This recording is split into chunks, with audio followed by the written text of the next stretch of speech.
नमस्कार, मैं अनिल कुमार श्रीवास्तव और आप देख रहे हैं दैनिक जनजागरण न्यूज। आज हमारे वाद विवाद कॉलम में आए हैं आदरणीय ब्रजेश मिश्रा सर। ब्रजेश मिश्रा, आप शहर में समाज सेवा और जागरूकता कार्यक्रमों के एक ऐसा वटवृक्ष हैं जिनकी स्नेहशील छाया तले तमाम युवा समाज सेवियों ने ठाव बनाकर, उसकी छांव में ठाव बनाकर स्वयं को स्थापित किया है। ब्रजेश मिश्रा सर ने पर्यावरण जैसे कार्यक्रमों में बढ़ चढ़कर हिस्सा लेकर, अन्य जन जागरूकता कार्यक्रमों में बढ़ चढ़कर हिस्सा लेकर सामाजिक विकास को गति दी है। ब्रजेश मिश्रा सर से ही जानते हैं उनके प्रारंभिक जीवन के विषय में। नमस्कार सर जी। हमारा जो है ये पर्यावरण के लिए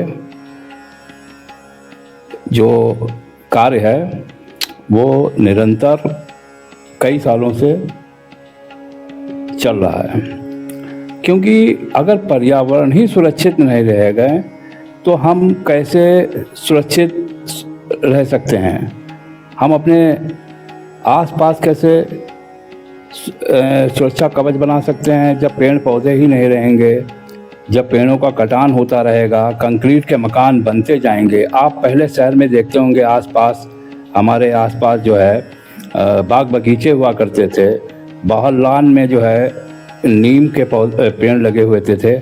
आज आप देखते होंगे बड़े बड़े मॉल बन रहे हैं, बड़े बड़े हॉस्पिटल बन रहे हैं, मैरिज लॉन बन रहे हैं। ये विकास नहीं, हम इसको भविष्य में विनाश की ओर देख रहे हैं। इस विनाश ना हो इसलिए हम सब लोग इस समय अगर जागरूक नहीं हुए तो निश्चित रूप से हम अपने आप को सुरक्षित आने वाली पीढ़ी को नहीं रख सकते हैं। इसलिए हमें पर्यावरण, भूमि, जल को जरूर संरक्षित करना होगा, तभी हम सुरक्षित रह सकते हैं। सर, आप अन्य जन जागरूकता के कार्यक्रमों में भी आगे आते रहे हैं, जैसे कि स्वच्छता।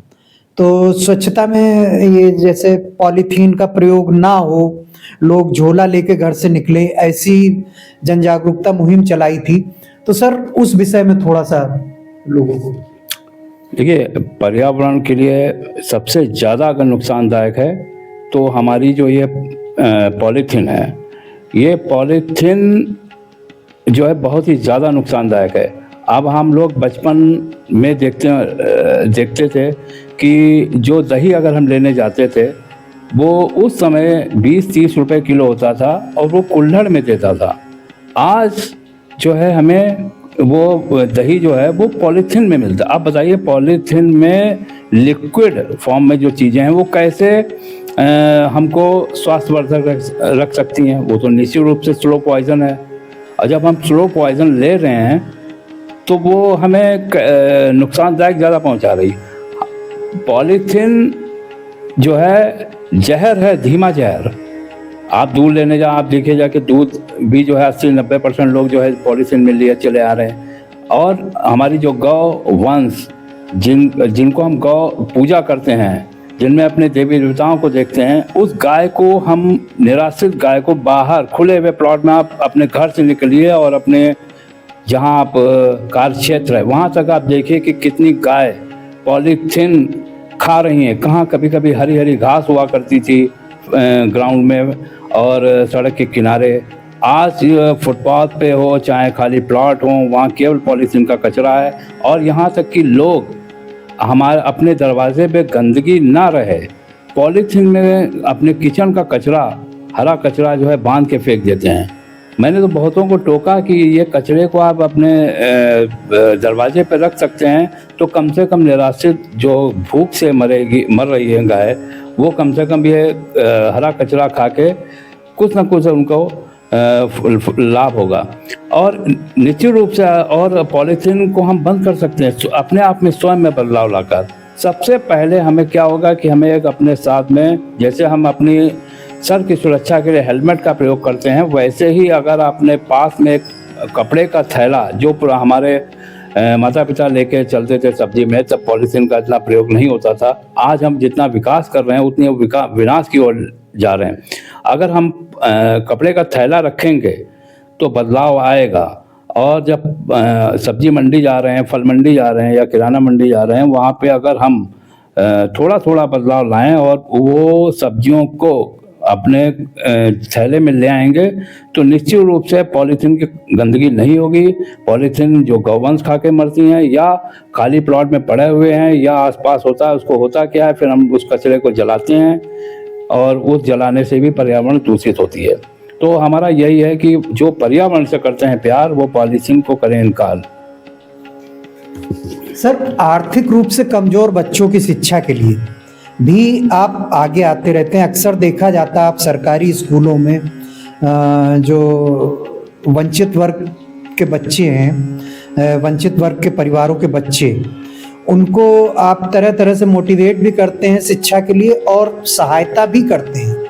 तो ऐसा आपने किन किन स्कूलों में किया और कब से?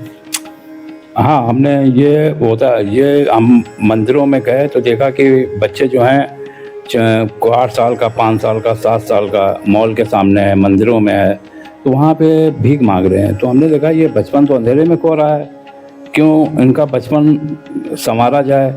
जब इतने राज्य सरकार, भारत सरकार की जो योजनाएं हैं कि प्राथमिक शिक्षा बेहतर हो और कोई भी बच्चा शिक्षा से वंचित ना रहे, और जब ये सरकारी स्कूलों में एमडीएम, पका पकाया भोजन, यूनिफॉर्म, अच्छी गुणवत्तापूर्ण शिक्षा, अच्छे शिक्षक, प्रशिक्षित शिक्षक होने के बावजूद भी अगर माता पिता अपने बच्चों को स्कूल ना भेजें, क्या कारण है? क्यों भी अंधेरे में बच्चा है? अगर इसका बचपन खो जाएगा तो सशक्त भारत नहीं, लाचार भारत। हमें सशक्त भारत बनाना है। तो हमने जो है लक्ष्मी नारायण मंदिर और विपुरान मंदिर में ऐसे कैंप लगाए जो कहीं भी बच्चे स्कूल नहीं जाते हैं, भीख मांगते हैं या कचरा बीनते हैं, तो वो उन बच्चों को कलेक्ट करके आसपास के सरकारी स्कूलों में भेजने का प्रयास किया। जैसे आपका मिश्राना स्कूल हुआ, सुहागड़ा प्राथमिक स्कूल हुआ, और मेला मैदान धर्मकांटे के पास जो प्राइमरी स्कूल है वहाँ, या और लोगों से भी कहा कि आपके आसपास जो भी ऐसे बच्चे हों नज़दीक के सरकारी स्कूल भेजें, और कैंप लगाकर उनको मोटिवेट किया कि आपको बेटा ऐसे पढ़ना है। और इसमें हमारे कई साथियों ने इसमें सहयोग भी किया पढ़ाने में, और उन बच्चों को सरकारी स्कूल तक भेजने का प्रयास किया। और हाँ, हमने जो है जैसे सुहागड़ा प्राइमरी स्कूल में जो है कुछ बदलाव लाने का भी प्रयास किया, और बदलता हुआ स्कूल भी नज़र आया कि ऐसे भी गार्जियन थे जो दीपावली में 15-20 दिन पहले ही मिट्टी के दिए बेचने बच्चे निकल जाते थे और वो अपनी शिक्षा से वंचित रहते थे, और उनके दिए भी मिट्टी के नहीं बिकते थे। हमारे माननीय प्रधानमंत्री मोदी जी की प्रेरणा से कि ऐसे समाज को जो हम लोग चाइना झालर की ओर ज़्यादा झुकाव हो गया था, तो ये बदलाव होना चाहिए। माननीय प्रधानमंत्री जी की अपील थी कि मिट्टी के दिए काफ़ी जलें और भारत की जो है वो आर्थिक स्थिति और मजबूत हो और ऐसे समाज जिनका भी मजबूत हो। तो हम लोगों ने दीपावली मेला, दीपक उत्सव लगाया, और वहाँ पे उनका जो सामान मिट्टी का दिए वगैरह हैं कि हमने कहा कि आप दिए तो जलाएंगे अपने घर, लेकिन उजाला होगा ऐसे परिवार दिवाली से पहले जिनको पैसे की ज़रूरत है, और उनका भी उनके घर में भी दिवाली उत्सव के रूप में और उजाले के रूप में जो है वो मना सकते हैं। होता क्या है, दिवाली के दिन भी वो अपना सामान लिए रहते हैं और हम लोग उन दियों को भूल जाते हैं जो बचपन में मिट्टी के दिए जगमगाते रहते थे और पर्यावरण को भी सुरक्षित करते थे। वो दिए आवाज़ की जो चाइना झालर है, ये क्या सुरक्षा है? हमने फटाफट उसको डाला और उसका कोई लाभ नहीं है, इसलिए मिट्टी के दिए भी जलाना है। और दूसरा ये है कि बच्चे शिक्षित हों और जो नियमित स्कूल नहीं आते थे उनको भी नियमित आने का हमने, और स्वच्छता का पाठ पढ़ाया कि कैसे स्वच्छ रहकर आना है, कैसे आप अपने नाखून और कैसे साफ़ सुथरा रह के आना है। उन माता पिता को भी समझाया जो अपने बच्चों को अन्य बाल श्रम के रूप में भेज देते थे, स्कूल नहीं। और हमने कहा कि आपके पास में ही स्कूल की घंटी बजती है, क्यों नहीं आपकी घंटी सुनाई पड़ती है? आप अपने बच्चे को स्कूल जरूर भेजें। और मिसराना स्कूल में भी कुछ दिन तक हमने प्रयास किया कि बदलाव लाया जाए। कोशिश जारी है कि ऐसा बचपन जो कहीं स्कूल नहीं जाता है, उसका बचपन इन अंधेरों में न खोए। सर, ये सामाजिक बदलाव और सामाजिक विकास की मुहिम आप अकेले लेकर चल रहे हैं या किसी संस्था से जुड़कर? नहीं, ये संस्था हमारी है और उसमें बनाया है, और कई बचपन समारोह फाउंडेशन और साथ ही साथ नगर के कई लोग जुड़े हुए भी हैं। और प्रयास है कि क्योंकि समय बहुत ज़्यादा नहीं दे सकते हैं, इसलिए केवल नगर में ही हम लोग प्रयास करते हैं कि कम से कम, और हमारी यह अपील रहती है जो जहाँ है वो वहाँ बदलाव लाए। आप अपने में आसपास के अच्छा स्वच्छ रखेंगे, आप घर से निकले और कचरा बाहर ही डाल देंगे, और हमारा जो सफाई वाला आता है, जिसको हम बोलते हैं कि अरे वो देखो कचरा वाला आ गया, नहीं, कचरे वाले हम हैं, सफाई वाला वो है। साफ सफाई, और उसने सड़क साफ कर दी, उसके बाद हमने कचरा फेंक दिया। और हम लोग जो जहाँ वहाँ पे बदलाव लाए, इसलिए जो हम लोग हैं, कुछ लोग उसमें कोशिश करते हैं कि बदलाव आसपास लोग लाएं। और जब कदम से कदम बढ़ते चलेंगे तो निश्चित रूप से भारत जो है वो स्वच्छ बनेगा। इंदौर की तरह हम भी चाहते हैं कि लखीमपुर भी स्वच्छ रहे। नगर पालिका का पूरा हम सहयोग करते आए हैं कि स्वच्छता का पाठ जो सरकार और माननीय योगी जी, माननीय मोदी जी की संकल्प है, उस संकल्प के साथ प्रत्येक व्यक्ति को कदम से कदम बढ़ाकर चलना चाहिए। सर, सामाजिक बदलाव और सामाजिक विकास की ये जो मुहिम चला रहे हैं, इसकी प्रेरणा आपको कहाँ से मिली? देखिए, पर्यावरण और पॉलिथीन की जो प्रेरणा है वो एक गौवंश हमारे नंदी जी राजापुर चौराहे पे जो है मरे हुए पड़े थे, तो उनको हमने कहा ये आखिर मरे कैसे हैं? तो उसमें से जब देखा कि उनके अंदर से पॉलीथीन का कचरा, ब्लेड के टुकड़े, पानी के पाउच, होता क्या है गर्मी में पानी का पाउच इंसान पीता है, उसके बाद थोड़ा पानी रह जाता है। हमारे जो इतनी भीषण गर्मी में इन निराश्रित गौवंशों को कुछ मिलता नहीं है। आपने देखा होगा कि वो जो है वो प्यासे तरह पहले होते थे, तालाब वगैरह किनारे रहते थे, आज कुछ नहीं है। आज सिर्फ कंक्रीट के मकान हम बनाते जा रहे हैं, निश्चित रूप से कंक्रीट के मकान, और ये जो कंक्रीट बनाते जा रहे हैं ये विनाश की ओर है। ये हमें कोरोना काल में समझ में आ जाना चाहिए था। कोरोना बहुत कुछ सिखा के गया है कि हमें कैसे रहना है स्वच्छता और स्वस्थ के रूप में।